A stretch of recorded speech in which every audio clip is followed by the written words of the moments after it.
Hello class, welcome back बच्चों। तो पहले बच्चों स्टार्ट कर रहे हैं लेक्चर। बाबू, आज नए लेक्चर में हम लास्ट चैप्टर का डिस्कशन करने जा रहे हैं, रूरल डेवलपमेंट। ठीक है जी, ऑलमोस्ट 5 से 6 लेक्चर लेगा ये चैप्टर, फिनिश हो जाएगा बिफोर 30 सितंबर। सब फिनिश कर लेंगे, ये बात प्रॉमिस्ड है। ठीक है जी, पहले से चलती आ रही है बात। तो बाबू, ये भी एक चैलेंज है जो इंडिया फेस कर रहा है। इस टॉपिक का इंट्रोडक्शन बहुत इंपॉर्टेंट है। मैं कुछ टॉपिक का इंट्रोडक्शन वैसे ही छोड़ देता हूँ, पर बेटा यहाँ पर इंट्रोडक्शन पढ़ना पड़ेगा, थोड़ी काम की बात है। पढ़ना जा रहा दोनों paragraph, first paragraph then second.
चलो चलो।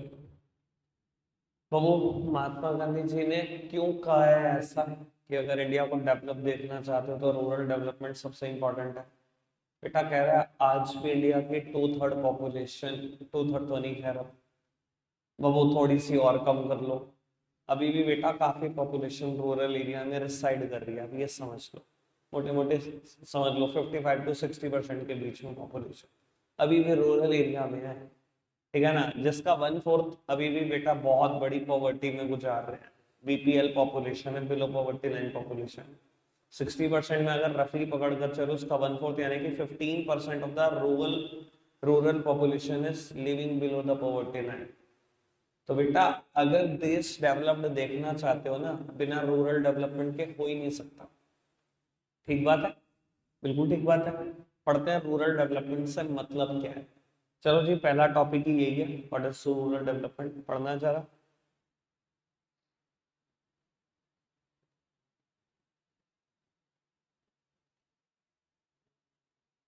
कर दूं?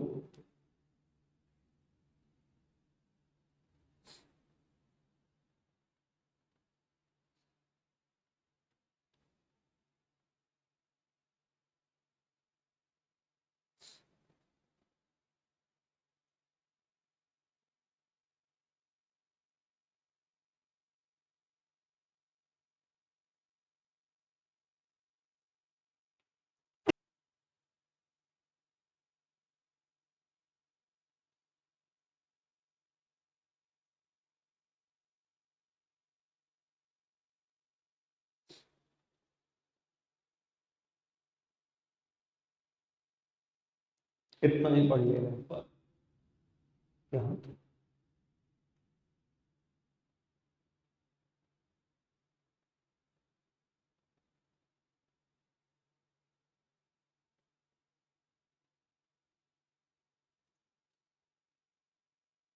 पढ़ा आपने? अब वो क्या है रूरल डेवलपमेंट? बेटा rural development means an action plan for the economic and the social development of rural areas. एक एक्शन प्लान तैयार करो कि सोशल और इकोनॉमिक डेवलपमेंट कर पाओ रूरल एरियाज की। उसने बोला बेटा some of the areas are lagging behind in the overall village development and need fresh initiative. कुछ मतलब विलेज के हम ऐसा नहीं है कि हम डेवलपमेंट कर नहीं रहे या गवर्नमेंट ऑफ इंडिया सोच नहीं रही बेटा, लेकिन वो बोल रहे हैं कि इस डेवलपमेंट में ना कुछ एरियाज बहुत पिछड़ गए हैं और उनको फ्रेश इनिशिएटिव की जरूरत है। अगर आप सच में चाह रहे हो रूरल एरिया की डेवलपमेंट हो तो सब कुछ एरियाज का भी जिक्र किया। जैसे कि एक एरिया का इसने बात करी, लैंड रिफॉर्म। भाई अरसों से नहीं हुआ। ठीक है ना, इंडिपेंडेंस के बाद हमने किए थे लैंड रिफॉर्म्स, अगर आपको याद आ रहा हो 5 ईयर प्लान में मैंने बढ़ाए थे 3 तरीके के रिफॉर्म्स। ठीक है जी, वहां हमने बहुत सारे लैंड रिफॉर्म करे थे, जैसे कि इंटरमीडियरी को खत्म कर दिया, वो ट्रायंगुलर रिलेशनशिप में से इंटरमीडियरी को बाहर कर दिया था, याद हो तो। ठीक है ना, लैंड कंसोलिडेशन, लैंड सीलिंग, याद हो। लेकिन अरसा हो गया, अभी भी बेटा कुछ लैंड रिफॉर्म्स रिक्वायर्ड है। 50 60 70 साल बीत गए होंगे, हमने कोई लैंड रिफॉर्म नहीं किया होगा तब से लेकर आज तक। तो वो रिक्वायर्ड है, वो भी ड्यू चल रहा है समझ लो। ठीक है ना। डेवलपमेंट ऑफ ह्यूमन रिसोर्सेस, पहले पॉइंट में इसने बात करी, या बेटा उनकी एजुकेशन की बात करी, सैनिटेशन की बात करी, पब्लिक हेल्थ की बात करी। इसको भी इनिशिएटिव चाहिए बेटा, एक नया इनिशिएटिव चाहिए। आज भी बेटा रूरल पीपल की एजुकेशन के नाम पर कुछ नहीं हो रहा। बहुत सारे बच्चे बेटा जो फाइनेंशियली स्ट्रांग होते हैं, वो बेटा गांव से शहर आते हैं पढ़ने के लिए, उनके वहां पर कोई साधन नहीं है। सेम ट्यूशन पढ़ने के लिए भी आते हैं, ठीक है जी, और टाइम पर घर जाना चाहते भी हैं, क्योंकि उनके घर शहरों से 2 2 घंटे, 2.5 2.5 3 3 घंटे दूर है। तो कोई बहुत अच्छा काम नहीं हो रहा। अगर मैं बात करूं पब्लिक हेल्थ की, तो यही बात है बेटा, बहुत सारी फैसिलिटी अभी भी रूरल एरिया में नहीं है। अगर किसी आदमी को सिटी स्कैन की जरूरत पड़ती है, किसी की ईसीजी की जरूरत पड़ती है, तो मशीन अवेलेबल नहीं होती गाँव में, उन्हें रेफर शहर ही किया जाता है।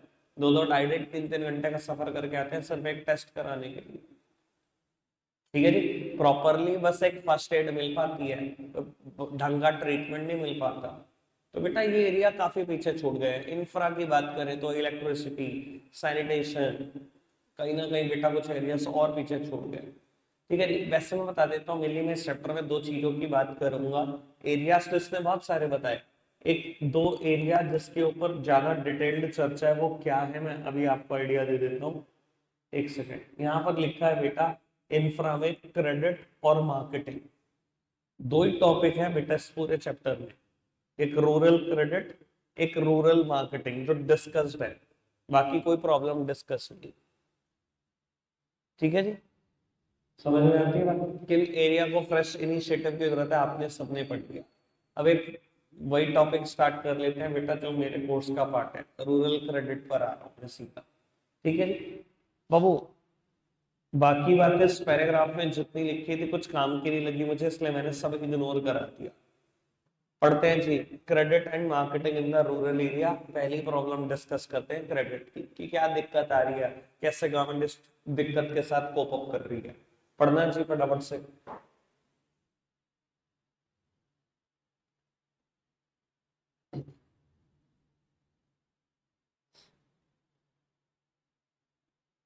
पहले सिर्फ फर्स्ट पैराग्राफ पढ़ना।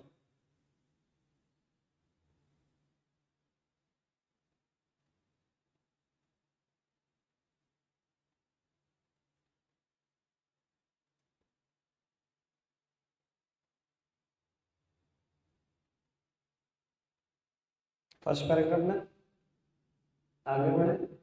वो फर्स्ट पैराग्राफ पढ़ लिया आपने, मैं आपसे जानना चाहता हूँ what do you mean by rural credit, क्या मतलब है रूरल क्रेडिट का। बेटा rural credit simply means credit for farming. Farming के लिए जो मुझे उधार चाहिए वही रूरल क्रेडिट है। And credit is the life line for the farmers. मैं ऐसा क्यों बोल रहा हूँ कि फार्मर के लिए लाइफ लाइन है, बिना उधार की जिंदगी नहीं है इनकी, ऐसा क्यों बेटा? Because there is a long gestation period between the crop sowing and harvesting. ये बात आपने पढ़ी भी होगी। सर जिस दिन आप बीज बोते हो ना, और जिस दिन फसल के पैसे मिलते हैं, बहुत बड़ा टाइम गैप है। कुछ क्रॉप का क्रॉप सीजन 8 से 9 महीने का है। ये दुकानदार तो है नहीं बेटा कि सुबह सौदा खरीद कर लेके आया, कुछ सौदा शाम को ही बिक जाएगा, आपने पैसे आ जाएंगे। यहाँ तो बीज बोगे और उसका फल 9 महीने के बाद, 10 महीने के बाद, 11 महीने के बाद, कुछ कुछ क्रॉप का 12 महीने के बाद मिलने वाला है। तो बेटा क्या इस 9 10 11 12 महीने में आपके कोई एक्सपेंस नहीं है? बहुत सारे एक्सपेंस है भाई। घर में शादी होगी तो पैसा चाहिए। इवन कई फार्मर्स को तो सीड्स के लिए, फर्टिलाइजर के लिए, पेस्टिसाइड के लिए, इंसेक्टिसाइड के लिए, इनके लिए भी पैसा चाहिए। ठीक है जी। और आपने पढ़ा होगा घर में कोई रिलीजियस सेरेमनी है उसके लिए भी पैसा चाहिए। ठीक है ना जी। घर में कोई डेथ हो गई उसके लिए भी पैसा चाहिए। ठीक है ना, लोग बोलते हैं आज की तारीख में मरना भी आसान नहीं, मरने में भी बहुत पैसे चाहिए आज की तारीख में। तो बात कहावत बिल्कुल ठीक है, मरना आसान नहीं है बेटा, उसके लिए भी पैसे चाहिए जो है नहीं।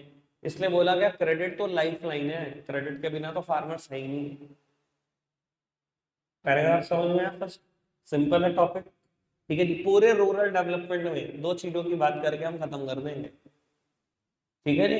एक रूरल क्रेडिट, एक रूरल मार्केटिंग, ठीक है जी। उसके बाद है थोड़ा सा टॉपिक और कुछ ऑल्टरनेटिव चैनल्स की भी बात करनी है मैंने, फार्मिंग के अलावा आप क्या कर सकते हो, और ऑर्गेनिक फार्मिंग। दो टॉपिक और है पर वो बहुत छोटे छोटे, मेन मेन मुद्दे ही हैं। पढ़ना चाहिए ये वाला पैराग्राफ।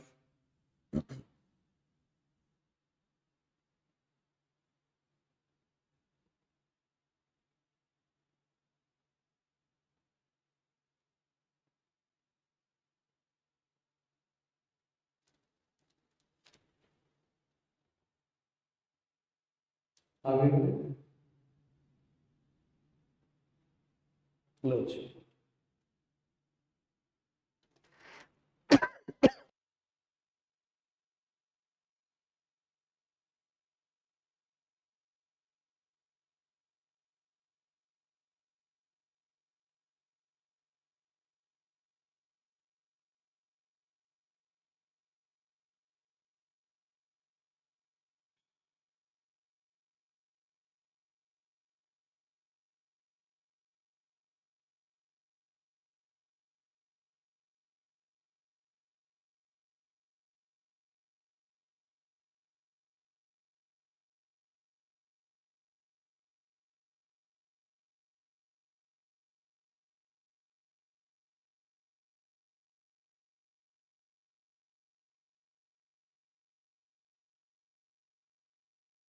यहाँ तक था? बस मेरे हिसाब से तो यहाँ तक रुक जाओ। ये पैराग्राफ ना मैं कल पढ़ाने में इंटरेस्टेड हूँ, वरना ना एक दिन ऐसा आ जाता है कि ना सब कुछ लिखने वाला होता है, वो बहुत बोरियत वाला दिन होता है। जैसे कि कल निकाला 40 मिनट तक लिखते ही थे, तो यार बैलेंस रखते हैं, जितना पढ़े उतना लिख लें, बस मेरे को ये लगता है। ठीक है जी। एक दिन तो वरना बहुत अच्छा जाता है, सब समझ रहे हैं, अगला दिन फिर वो बहुत बोरियत वाला हो जाता है। ठीक है जी। बाबू आपने पढ़ा तो होगा, रूरल क्रेडिट के साथ ना यार देखो, पहले तो समस्या है बहुत बड़ी कि फार्मर बिना क्रेडिट के नहीं रह सकता, ठीक है जी। लेकिन गवर्नमेंट ने इस समस्या के साथ बहुत हद तक कोप अप कर लिया है। ठीक है जी। कोप अप कैसे करा मैं इसका डिस्कशन कर देता हूँ। बेटा, non institutional sources of finance आप जानते हो, नॉन इंस्टीट्यूशनल, जो इंस्टीट्यूशन नहीं है। पुराने टाइम में क्या होता था, मनी लेंडर्स और लैंडलॉर्ड्स ही थे जिनसे फार्मर पैसा ले सकता था। ये नॉन इंस्टीट्यूशनल सोर्सेज है, ये कोई इंस्टीट्यूशन नहीं है। ठीक है जी। एक डेटा बोलता है कि जब फर्स्ट 5 ईयर प्लान बिगिन हुआ, यानी कि 1951 में, तो जितना रूरल एरिया में क्रेडिट था ना, उसका 93% क्रेडिट मनी लेंडर और लैंडलॉर्ड ने बांट रखा था।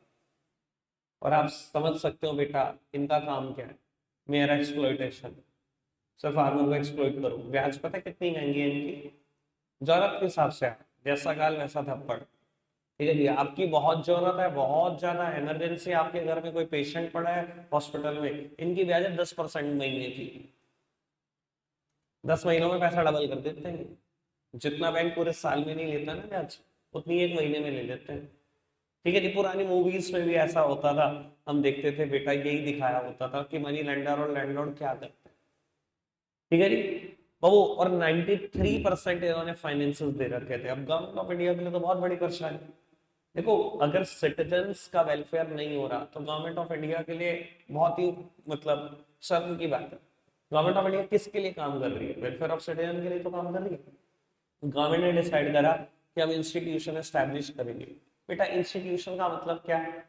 वो वो लोग जो कहीं ना कहीं चैनलाइज्ड है, वो लोग कहीं ना कहीं जो गवर्नमेंट से कंट्रोल्ड है, वो लोग कहीं ना कहीं जो आरबीआई से कंट्रोल्ड है। ऐसे ऐसे इंस्टीट्यूशन एस्टैब्लिश करेंगे जिनको कंट्रोल करने वाला कोई ना कोई गवर्नमेंट बॉडी है, कोई ना कोई अथॉरिटी है, उन्हें हम इंस्टीट्यूशन बोल सकते हैं। Just like commercial bank, credit cooperative societies. ठीक है जी। एक और नाम भी आया होगा, रीजनल रूरल बैंक्स, एक और नाम भी आया होगा, नाबार्ड। आपने ये सारे नाम पढ़े, इन सारों पे मेरा डिस्कशन है, आराम से सुनते जाएंगे और बेटा एक चेन बनाएंगे। ठीक है जी। सबसे पहले बेटा नाबार्ड के बारे में जान लेते हैं कि नाबार्ड था क्या, और पेपर में बता देता हूँ, अलग से शॉर्ट नोट आता है नाबार्ड पर। बाबू, NABARD, N A stand for national, national bank for agriculture and rural development. बाबू जैसे कि नाम से ही समझ में आ रहा है, it is a national bank for agriculture and rural development. बेटा बैंक और सॉरी एग्रीकल्चरिस्ट और रूरल डेवलपमेंट के लिए काम करता है बैंक। ठीक है जी, बट बता देता हूँ पब्लिक डीलिंग नहीं करता ये, पब्लिक डीलिंग नहीं करता। यू में से it is just like a RBI, जैसे वो पब्लिक डीलिंग नहीं करता, कमर्शियल बैंक के थ्रू अपना काम निकलवाता है, बेटा ये भी पब्लिक डीलिंग नहीं करता। देखो, दो लोगों के भले के लिए काम करेगा, एग्रीकल्चरिस्ट के लिए मतलब फार्मर के, और रूरल एरिया के डेवलपमेंट के लिए, पर खुद पब्लिक डीलिंग नहीं करता। कब एस्टेब्लिश हुआ था? 1992 में एस्टेब्लिश हुआ था। पेपर में कई बार आते हैं नाबार्ड के फंक्शन लिख दो, 3 नंबर 4 नंबर, क्या करता है नाबार्ड? बाबू सबसे पहली बात आप लिखोगे, नाबार्ड एक एपेक्स फंडिंग एजेंसी है, उन लोगों को फाइनेंस करता है जो फाइनेंस करते हैं रूरल एरिया में, या जो एग्रीकल्चरिस्ट को फाइनेंस देते हैं। ये एपेक्स फंडिंग एजेंसी है। एपेक्स का मतलब सब समझते हैं, जिसके जैसा दूसरा कोई नहीं होता उसे हम एपेक्स बोलते हैं। Supreme court of India, reserve bank of India, ये एपेक्स फंडिंग बॉडी है। बाबू ये भी एपेक्स बॉडी है। apex funding agency है which provide finances to the institution who provide finance to the rural people। ठीक है जी, एपेक्स फंडिंग बॉडी है जी। आगे बढ़ाते हैं, पहला फंक्शन क्लियर। दूसरा बेटा, it maintain liaisoning with the central government, with the state government, with the RBI regarding the policy formulation. बेटा लाइजनिंग का मतलब समझते हो? कॉन्टैक्ट बनाकर रखना।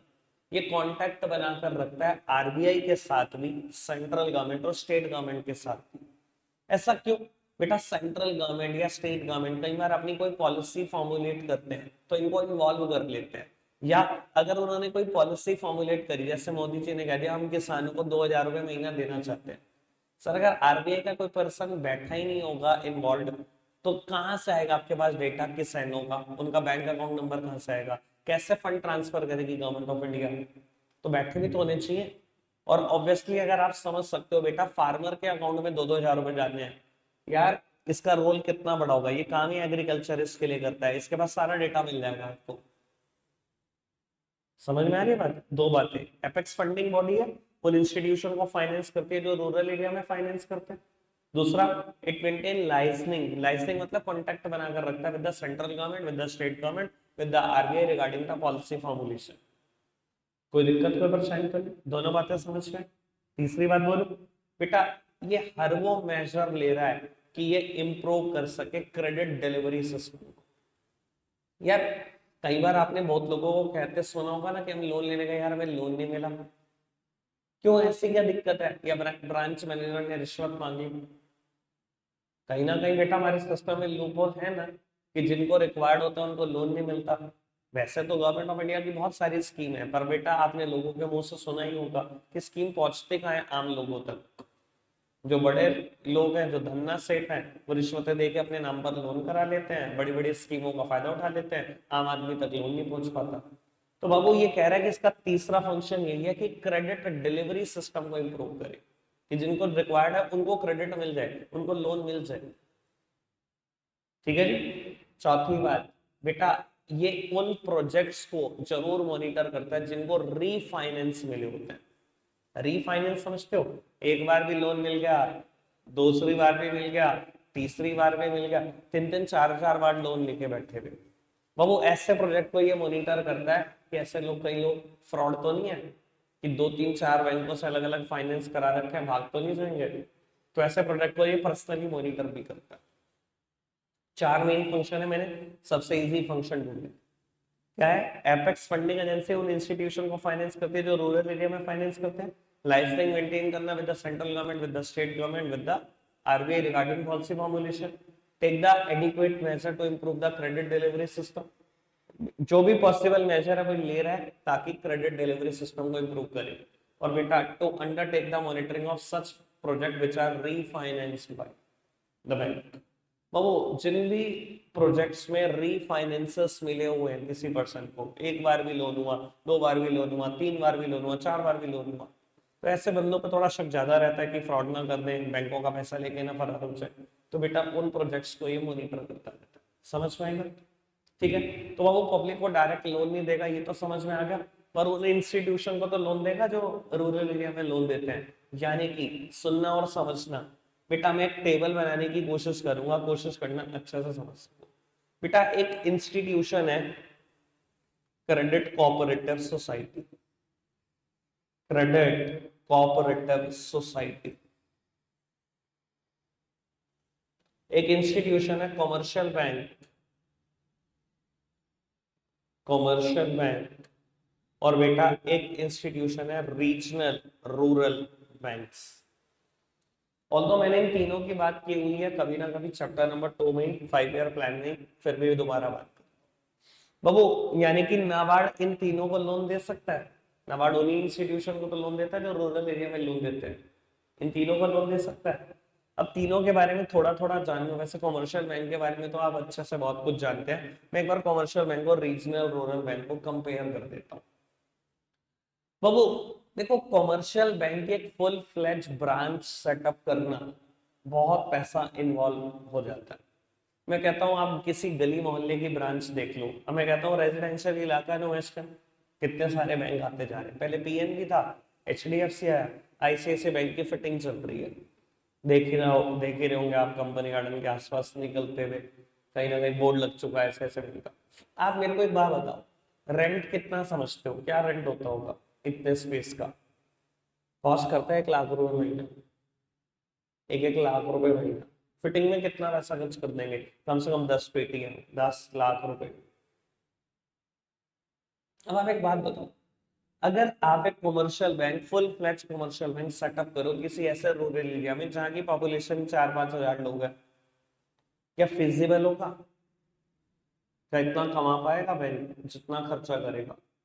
यार 1 लाख रुपए, 2 लाख रुपए महीना आप रेंट भरते हो किसी जगह पे, ठीक है जी। फिर आपके पास 10 से 12 स्टाफ रहता है एवरेज। एवरेज चार्जेस 50-50 हजार रुपए सबको दे रहे हो सैलरी। 6-7 लाख रुपए उसके आ गए, बिजली का बिल आ गया, ब्ला ब्ला, बहुत खर्चे, 10 लाख रुपए महीना खर्च कर दिया। 10 लाख रुपए महीना कमा पाओगे किसी रूरल ब्रांच से? तो बेटा वहां पर कॉमर्शियल बैंक सेटअप करना फिजिबल ऑप्शन नहीं है, कमा नहीं पाओगे उससे। वहां पर सेटअप की जाती है आरआरबीस। आरआरबीस मतलब रीजनल रूरल बैंक। जैसे कि नाम सजेस्ट करता है, रीजनल रूरल बैंक। बाबू ये बैंक रीजन वाइज डिफरेंट होते हैं, यानी कि ये डिस्ट्रिक्ट लेवल पे ऑपरेट करते हैं, ठीक है जी। जो नाम एक डिस्ट्रिक्ट में मिलेगा वो दूसरे में नहीं मिलेगा, ज्यादातर ऐसे ही होता है। And regional rural bank are itself financed by the commercial bank. बाबू या तो नाबार्ड इनको लोन दे सकता है या कमर्शियल बैंक से फाइनेंस्ड होंगे रीजनल रूरल बैंक्स, ठीक है जी। और किसको लोन देंगे? अगेन लोन तो फार्मर्स को ही देना है या रूरल डेवलपमेंट के लिए देना है बेटा। बस फर्क क्या होता है कमर्शियल बैंक और रीजनल रूरल बैंक में, कि बेटा ये ब्रांच बहुत छोटी सी जगह पे होती है, ठीक है जी। बस समझ लो इस कमरे की ब्रांच है, तो बहुत बड़ा एरिया नहीं लेना, 300-400 गज नहीं लेना हमें, ठीक है जी। हम तो 50-60-100 गज में भी बहुत खुश हैं, ठीक है जी। एक तो कम रेंट पे काम करेंगे, एक सिर्फ स्टाफ होगा 2 या 3 लोगों का, बहुत बड़ा स्टाफ नहीं रखेंगे, ठीक है जी। मैं आपको वैसे आइडिया दे देता हूँ, सहारनपुर डिस्ट्रिक्ट में भी बेटा जो गांव आते हैं उसमें बहुत सारे आरआरबीस हैं, ठीक है जी। चाहे अभी आप गूगल कर लो, 1 मिनट भी ना लगाओ, लिख दो regional rural banks in Saharanpur, तो जो सबसे ऊपर नाम आएगा ये आएगा यूपी सर्व ग्रामीण बैंक का, ठीक है जी। जब भी बेटा किसी बैंक के नाम में ये आ जाए ना ग्रामीण बैंक, ग्रामीण का मतलब कुछ और नहीं होता बेटा, रूरल एरिया को ही कहते हैं ना, गांव, ग्रामीण एरिया, ठीक है ना जी। बाबू समझ जाना कि ये रीजनल रूरल बैंक है और किसी ना किसी बैंक से फाइनेंस्ड होगा या किसी ना किसी मतलब नेशनल लेवल इंस्टीट्यूट से फाइनेंस्ड होगा, जस्ट लाइक नाम। क्लियर है बात? कॉमर्शियल बैंक और इसके बारे में कहानी है। यानी कि बेटा अब मैं आगे बढ़ू तो क्रेडिट कोऑपरेटिव सोसाइटी की बात करनी है। मुझे लगता है कोऑपरेटिव सोसाइटी टर्म सबने सुनी होगी, आज नहीं तो कल 11th क्लास में भी सुन के आए हुए होंगे। कितने लोग रिक्वायर्ड होते हैं कोऑपरेटिव सोसाइटी बनाने के लिए? कम से कम 10, कम से कम 10 लोग रिक्वायर्ड होते हैं। पर्पस भी पता ही होगा कोऑपरेटिव सोसाइटी बनाने का, म्यूचुअल वेलफेयर है ना, अपने मेंबर्स का भला सोचना या एलिमिनेशन ऑफ मिडलमैन, 2 पर्पस में बताता था 11th क्लास में।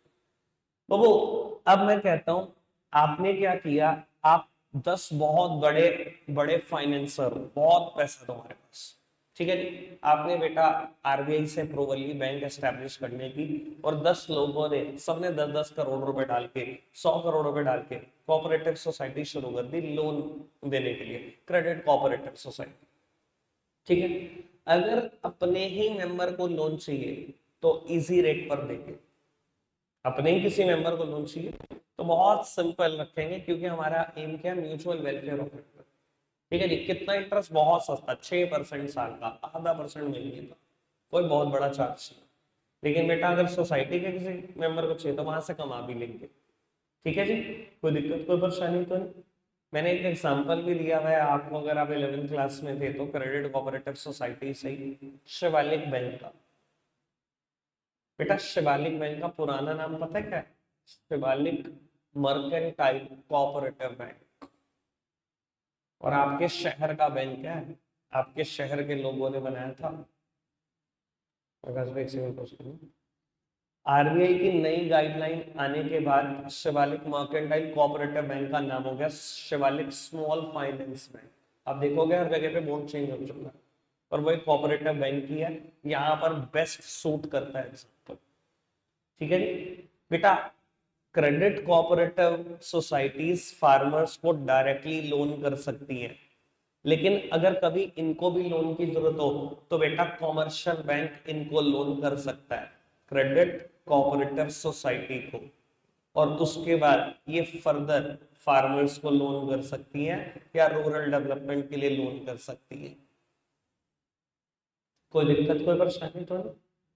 समझ में आई बात? क्या कॉमर्शियल बैंक डायरेक्टली लोन नहीं कर सकते फार्मर को? कॉमर्शियल बैंक डायरेक्टली भी लोन कर सकते हैं फार्मर्स को। यानी कि अगर मैं पूरी टेबल बनाऊं तो पूरी टेबल ये बैठती है कि नाबार्ड उन सभी इंस्टीट्यूशन को लोन कर सकता है जो रूरल एरिया में लोन कर सकते हैं, कॉमर्शियल बैंक भी बचे हुए इंस्टीट्यूशन को लोन कर सकता है जो रूरल एरिया में लोन कर सकते हैं, कॉमर्शियल बैंक डायरेक्टली भी फार्मर को लोन कर सकता है, और ये भी फार्मर को लोन कर ही सकते हैं। ये है पूरी टेबल। आई होप ये बात क्लियर हो गई। ठीक है जी बाबू। अब अच्छा एक बात बताओ, क्या रूरल क्रेडिट के साथ ये जो समस्याएं थी, फर्स्ट 5 ईयर प्लान में जो समस्या थी, मनी लेंडर और लैंडलॉर्ड ने 93% फाइनेंसिस कर रखे हैं, तो समस्या नहीं थी। सर 7% इंस्टीट्यूशनल क्रेडिट था इन 1951, जो आज की तारीख में बढ़कर 66% हो गया। अभी भी बेटा 34% लोग मनी लेंडर लैंडलॉर्ड के ऊपर डिपेंडेंट है। उसकी भी वजह बता दूंगा मैं बाद में, वजह क्या है। मेन वजह तो यही है, लोगों के पास कोलेट्रल अरेंज नहीं हो पाती। इंस्टीट्यूशन कैसे लोन करते हैं? वो कहते हैं कुछ गिरवी रख दो, लोन ले लो। लोन को मना ही नहीं है, पर आधे से ज्यादा दुनिया के पास कुछ गिरवी रखने के लिए तो नहीं है। और मनी लेंडर लैंडलॉर्ड्स को क्या है, वो ब्याज इतनी मोटी मांगते हैं कि अगर आपने 5-6 महीने भी उनके पैसे दे दिए तो उनके तो पैसे पूरे हो ही जाएंगे। इसलिए वो गिरवी नहीं रखते कुछ, लेकिन ब्याज बहुत खराब लेते हैं। ठीक है जी। तो कहीं ना कहीं गवर्नमेंट ऑफ इंडिया ने बेटा काफी हद तक कोप अप कर लिया इस समस्या से। ठीक है जी। लेकिन अभी भी बेटा best best is yet to come, best नहीं आया, जो बेस्ट आ जाना चाहिए। ठीक है जी। लिखना शुरू करते हैं मेरे साथ साथ, फटाफट से लिखना शुरू करो।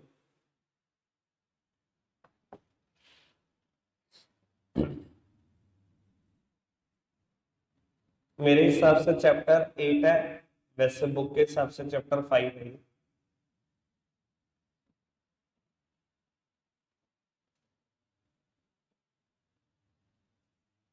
मेरे को ना भी एक आध बात और पढ़ानी है जो एनसीईआरटी में नहीं है, इसी टॉपिक से मैं पढ़ा दूंगा, लेकिन पहले लिखवा देता हूँ। ठीक है।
तक आज के लिए इतना ही है प्यारे बच्चों। अभी ये टॉपिक 10% भी नहीं लिखा, बहुत सारा रहता है।